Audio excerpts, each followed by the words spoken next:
Kondisi kesehatan PLT Wali Kota Medan Ahyar Nasution berangsur membaik pasca sembuh dari COVID-19. Gunung api Sinabung kembali erupsi, ketinggian kolom abu mencapai 4.000 meter.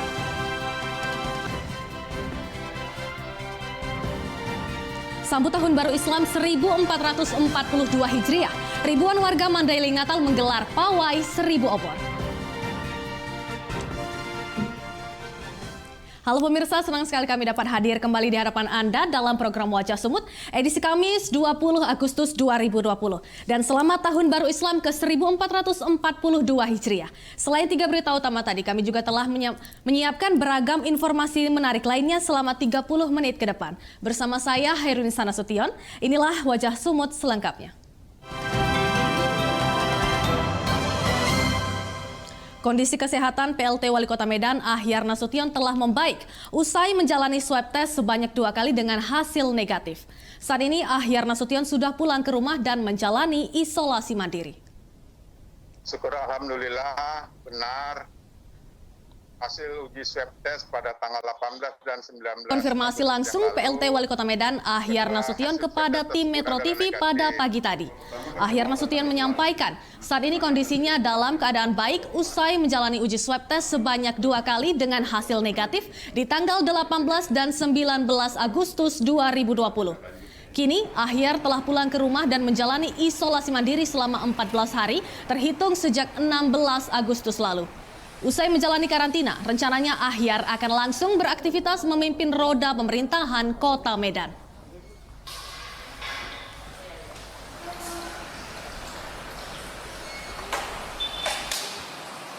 Saya dinyatakan sembuh. Namun begitu saya akan terus menjalani isolasi mandiri di rumah dalam beberapa hari ke depan sebelum melakukan aktivitas-aktivitas sebagaimana biasa. Terima kasih dukungan, doa dari seluruh warga Kota Medan. Alhamdulillah saya dalam keadaan sehat. Seorang anggota DPRD asal Kabupaten Nias Barat berinisial FH dinyatakan positif COVID-19 berdasarkan hasil uji swab test. Anggota DPRD tersebut terkonfirmasi positif COVID-19 usai kembali melakukan perjalanan dinas dari luar daerah.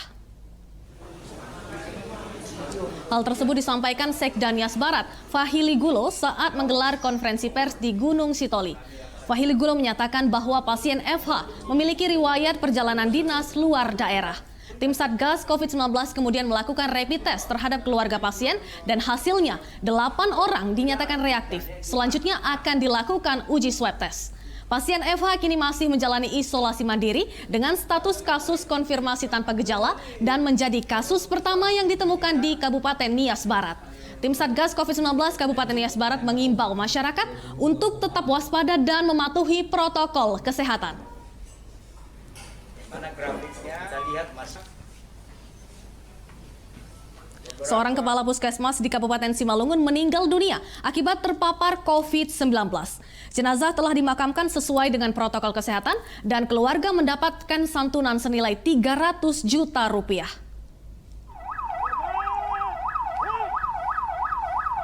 Kepala Puskesmas Parbutaran Kabupaten Simalungun, John Edward Sipayung, dilaporkan meninggal dunia di Rumah Sakit Umum Daerah Jasemen Saragih, Kota Pematang Siantar pada Selasa malam. John Edward yang memiliki riwayat penyakit gagal ginjal sempat menjalani perawatan dan berdasarkan hasil uji swab test, ia dinyatakan terkonfirmasi positif COVID-19. Selain itu, John juga sempat pulang ke rumahnya usai dirawat dan dinyatakan sembuh atau negatif COVID-19. Tak berselang lama penyakitnya kembali kambuh dan dirawat lagi di rumah sakit. Namun, ia meninggal dunia dengan hasil tes rapid yang juga reaktif COVID-19. Almarhum John Edward Sipayung meninggalkan seorang istri dan 3 orang anak. Bupati Simalungun JR Saragih yang datang ke rumah duka menyerahkan dana santunan senilai 300 juta rupiah dari pemerintah pusat dan memberikan penghargaan sebagai pahlawan kesehatan. Kini jenazah telah dimakamkan sesuai dengan aturan pemulasaran jenazah COVID-19.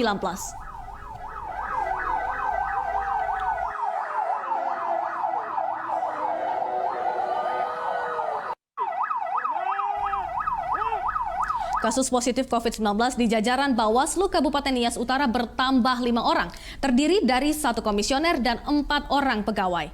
Penambahan kasus COVID-19 di Kabupaten Nias Utara tersebut disusul setelah Koordinator Sekretariat Bawaslu terpapar COVID-19. Kelima orang penderita berasal dari jajaran Bawaslu Nias Utara, masing-masing berinisial ART, MRH, RPT, MLZ, dan IFG. Satu di antaranya komisioner Bawaslu, sedangkan lainnya merupakan staf yang dinyatakan positif COVID-19 berdasarkan hasil uji swab test di Rumah Sakit Umum Gunung Sitoli. Penambahan kasus positif tersebut terjadi setelah beberapa anggota Bawaslu Nias Utara melakukan perjalanan dinas ke luar daerah. Ketua Satgas COVID-19 Kabupaten Nias Utara, Marcelinus Ingatinazara mengatakan pihaknya sudah melakukan tracking kontak yang terdiri dari keluarga pasien dan rekan kerja termasuk sterilisasi lingkungan ke-6 pasien positif COVID-19 tersebut. Ke-6 pasien yang terkonfirmasi positif COVID-19 hingga kini masih menjalani isolasi di Rumah Sakit Pratama Nias Utara dan kondisinya dilaporkan kian membaik. Sementara, aktivitas di kantor Bawaslu masih tetap berjalan dengan pembatasan pegawai berdasarkan shift kerja. Tentu dengan situasi yang lebih tertinggi. Di mana setelah dilakukan 2 kali pemeriksaan swab nasofaring menggunakan alat TCM, tes cepat molekular di Rumah Sakit Umum Daerah Gunung Sitoli.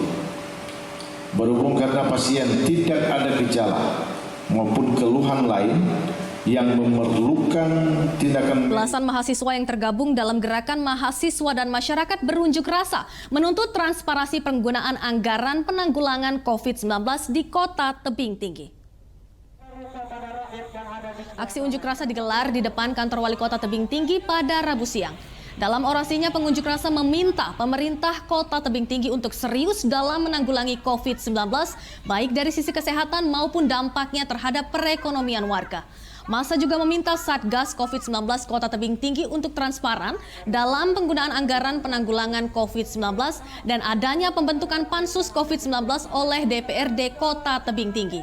Aksi unjuk rasa yang telah berlangsung selama sekitar 2 jam tersebut akhirnya bubar setelah para pengunjuk rasa ditemui oleh asisten pemerintahan pemerintah Kota Tebing Tinggi yang berjanji akan memfasilitasi para pengunjuk rasa untuk dapat beraudiensi dengan Wali Kota Tebing Tinggi. Apa yang adik-adik inginkan, asisten pemerintahan. Ikatan Dokter Indonesia Wilayah Sumatera Utara menanggapi wacana impor dokter yang dikeluarkan Menteri Koordinator Bidang Kemaritiman dan Investasi Luhut Binsar Panjaitan. Idi Sumut menyatakan Sumatera Utara belum membutuhkan dokter impor karena masih memadai namun kurang diberdayakan. Tidak berharap seperti itu.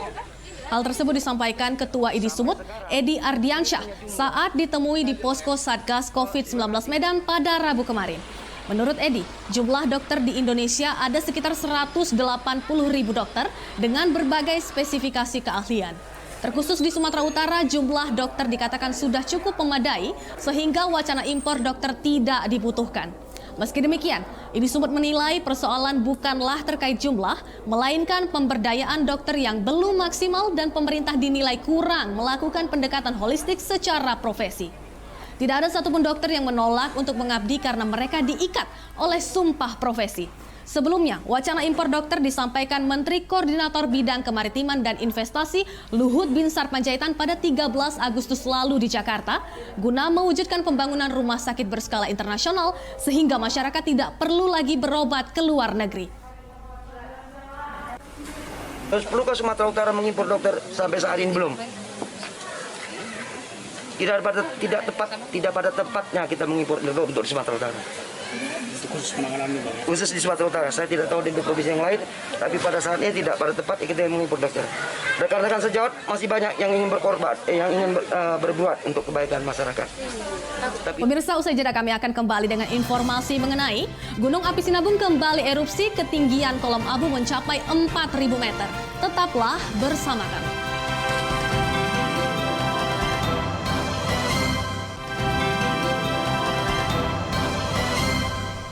Masih bersama kami di Wajah Sumut.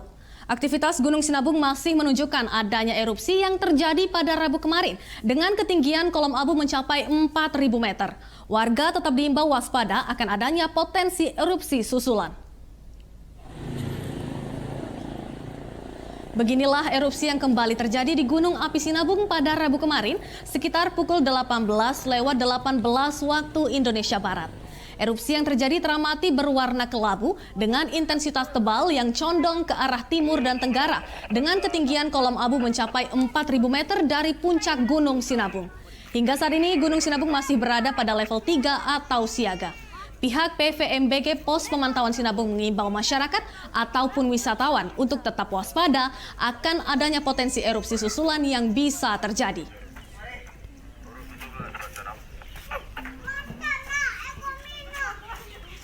Satu unit truk ekspedisi yang mengangkut barang kelontong terbakar di Jalan Lintas Sumatera Tebing Tinggi. Tidak ada korban jiwa dalam insiden tersebut, namun kerugian ditaksir mencapai ratusan juta rupiah.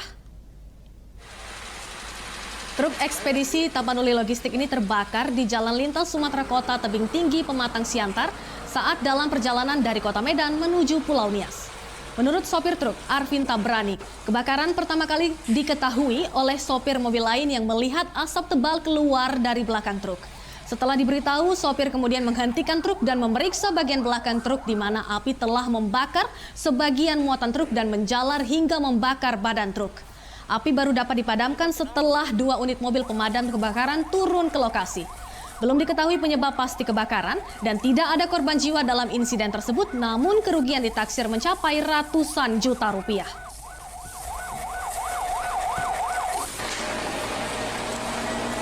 Tim Subdit Jahtanras Ditreskrimum Polda Sumut menangkap oknum juru parkir yang diduga melakukan pengerusakan terhadap sepeda motor milik pengendara wanita di Kota Medan. Aksi pelaku direkam korban dan viral di media sosial. Nah, teruskan aja deh. Inilah rekaman amatir yang memperlihatkan aksi oknum juru parkir berinisial EH saat menendang sepeda motor milik pengendara wanita di Jalan Brigjen Katamso, Kota Medan. Aksi pelaku direkam oleh korban hingga viral di media sosial. Dari rekaman tersebut, tim Subdit Jahtanras Ditreskrimum Polda Sumut kemudian mengamankan pelaku untuk dilakukan pemeriksaan lebih lanjut. Berdasarkan hasil pemeriksaan, pelaku diketahui memaksa korban untuk membayar parkir senilai Rp4.000, namun korban menolak hingga pelaku emosi dan berujung pada aksi menendang sepeda motor. Tersangka terancam dikenai pasal 368 tentang pemerasan dengan ancaman hukuman pidana maksimal 9 tahun penjara.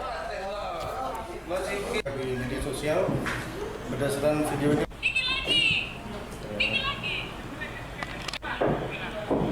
Usai jeda kami akan kembali dengan informasi mengenai sambut Tahun Baru Islam ke-1442 Hijriah, ribuan warga Mandailing Natal menggelar pawai 1000 obor. Tetaplah bersama kami.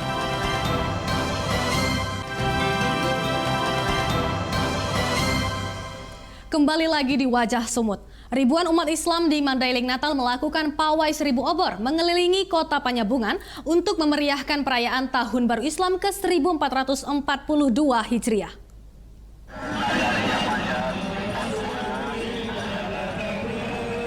Sambil melantunkan sholawat Nabi, ribuan umat Muslim di Mandailing Natal berjalan kaki mengelilingi kota Panyabungan dimulai dari Jembatan Pidoli hingga ke Masjid Raya Pasar Lama Panyabungan. Ribuan warga dari berbagai elemen masyarakat turut serta memeriahkan jalannya pawai 1000 obor serta tausiah tabligh akbar. Ketua Panitia Abdul Aziz Hasibuan mengatakan kegiatan pawai obor dilakukan untuk menumbuhkan kembali nilai-nilai Islam di Mandailing Natal. Perayaan Tahun Baru Islam diakhiri dengan zikir dan doa bersama serta tausiah yang disampaikan oleh Syekh Ibrahim Rusi Al-Maki. Alhamdulillah tiap tahun kita adakan ini adalah tahun yang keempatnya yang kita laksanakan. Mudah-mudahan ini terus akan kita kembangkan dan mudah-mudahan ini menjadi satu tradisi yang baik nanti di tengah-tengah umat, bahwasanya setiap 1 Muharram itu harus dirayakan. Itu harus diingatkan kepada umat bahwasanya ini adalah tahun. Puluhan anggota Ikatan Dokter Indonesia Sumatera Utara membagikan ribuan masker kepada warga di pasar tradisional Medan. Hal ini dilakukan sebagai upaya memutus mata rantai penyebaran COVID-19 di Kota Medan. Pembagian masker dalam gerakan sejuta masker yang digagas tenaga medis Indonesia dilakukan di Pasar Tradisional Petisah, Kota Medan. Ribuan masker dibagikan langsung kepada para pedagang dan masyarakat di sekitar pasar. Pasar menjadi sasaran karena pasar merupakan kawasan yang rentan akan penularan virus dan masih banyak para pedagang maupun pengunjung pasar yang belum mematuhi protokol kesehatan, terutama penggunaan masker. Ketua Idus Sumut Edi Ardiansyah mengatakan penggunaan masker dinilai penting untuk mencegah penularan virus terutama melalui udara. Berdasarkan data tim Satgas COVID-19 Medan, angka kasus konfirmasi positif COVID-19 sudah mencapai 3.413 kasus, 180 orang meninggal dunia, dan 1.489 lainnya dinyatakan sembuh. Nah, di manakah masyarakat itu bisa dijumpai? Terutama di pasar, di jalan raya, di rumah ibadah, di tempat klinik-klinik semua di dinas kesehatan. Nah, hari ini kita melalui pendekatan penggunaan masker di tempat terpapar yang paling banyak adalah di pasar dan di jalan raya. Nah, ini dilakukan beberapa kali. Kapolda Sumatera Utara meresmikan Kampung Paten Peduli Sehat di Kecamatan Deli Tua, Deli Serdang. Di Kampung Paten ini terdapat posko kesehatan dilengkapi dengan ruangan isolasi yang diperuntukkan bagi warga yang mengalami gejala COVID-19. Selanjutnya berkenan Bapak Wakil Bupati Deli Serdang. Peresmian Kampung Paten dilakukan Kapoldasu bersama Wakil Bupati Deli Serdang HM Ali Yusuf Siregar pada Rabu siang. Di Kampung Paten Peduli Sehat, Kapoldasu mengunjungi fasilitas kesehatan berupa ruang isolasi yang dilengkapi 4 tempat tidur serta peralatan medis untuk penanganan pasien COVID-19. Posko dengan fasilitas ruang isolasi ini dibangun warga dan diharapkan dapat menjadi percontohan bagi daerah lainnya guna mencegah penyebaran COVID-19. Sementara Camat Deli Tua mengatakan bagi setiap warga yang datang ke Kampung Paten ini wajib menerapkan protokol kesehatan, sementara bagi tamu yang berasal dari luar kota wajib menjalani isolasi mandiri di posko kesehatan tersebut. Berdasarkan data, kasus COVID-19 di Kecamatan Deli Tua ada sebanyak 40 orang pasien yang dirawat, 6 orang meninggal dunia, serta 20 orang dinyatakan sembuh. Kita bersama-sama mendisiplinkan warga. Sangat sudah peduli dengan coronavirus ini. Buktinya mereka bisa ada pemeriksaan kesehatan, ada isolasi mandiri, dan semua dilaksanakan dengan perangkat desa. Saya terima kasih kepada Bapak Lurah bersama Babinsa dan Babin Kamtibmas. Sulitnya perekonomian akibat pandemi COVID-19 membuat seorang anggota Babin Kamtibmas Polres Mandailing Natal membuka pelatihan budidaya jamur tiram bagi masyarakat. Seperti apa pelatihan budidaya jamur tiram ini? Berikut liputannya untuk Anda. Dan informasi tersebut sekaligus menjadi penutup Wajah Sumut edisi hari ini. Saya Hairunisa Nasution beserta segenap kru yang bertugas mengucapkan terima kasih. Dan jangan lupa saksikan Dialog Sumut usai jeda pariwara berakhir. Sampai jumpa.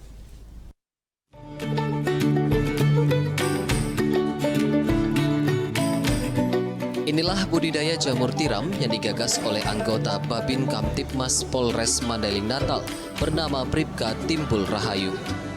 Bribka Timbul Rahayu berinisiatif membuka pelatihan budidaya jamur tiram yang diikuti 30 orang warga yang terdampak perekonomiannya akibat pandemi COVID-19. Budidaya jamur tiram dinilai dapat diterapkan dengan mudah tanpa modal yang besar. Untuk budidaya jamur tiram ini hanya perlu menyiapkan 3 bahan utama seperti serbuk kayu, serbuk halus kulit padi, dan kapur kalsium atau dolomit. Ketiga bahan kemudian dicampur dan dibungkus ke dalam kantung plastik. Lalu dikukus selama 5 jam, selanjutnya bibit jamur disemai di dalam wadah untuk melewati masa inkubasi hingga siap panen. Kapolres Mandailing Natal AKBP Horastua Silalahi yang meninjau langsung pelatihan mengapresiasi kegiatan yang dilakukan anggotanya dalam membantu masyarakat untuk berwirausaha secara mandiri di tengah pandemi COVID-19. Terkait dengan aspek dampak COVID, maka untuk agar masyarakat ekonominya bisa tetap bertahan, jadi kewirausahaan itu perlu kita tingkatkan, dan salah satunya adalah yang kita punya adalah wirausaha untuk budidaya jamur tiram, dan mudah-mudahan ini bisa ilmunya bisa ditularkan ke masyarakat, kemudian masyarakat juga bisa melakukan usaha yang sama untuk memajukan usaha jamur tiram. Kedepan diharapkan pelatihan budidaya jamur tiram ini dapat meningkatkan perekonomian warga, di mana produk jamur dapat dijual seharga Rp30.000 per kilogramnya dengan sasaran pasar seperti supermarket maupun restoran. Dari Mandailing Natal, Sumatera Utara, Riki Zulkarnain, Metro TV.